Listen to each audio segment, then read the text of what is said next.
Šiandien pasaulio jaunimo čempionate Latvijoje laisva diena.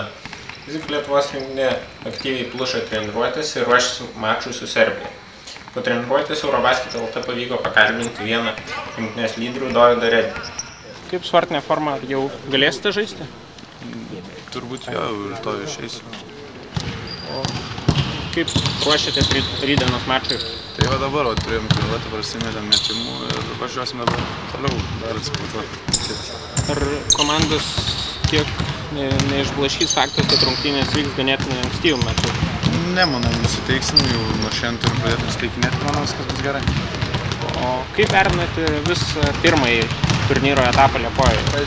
Manau, gerai, tas mums šaltas dušas labai gerai ir viskas bus į naudą tik tais. Mes turėsim tokią pykštą sportinę, viskas bus gerai. Tai kokie komandos tikslai dabar antrajame grupinėje etape? Tikslai kaip visą laiką, siekti pergalių. Mūsų tikslas yra auksas ir mes to ir siekiam.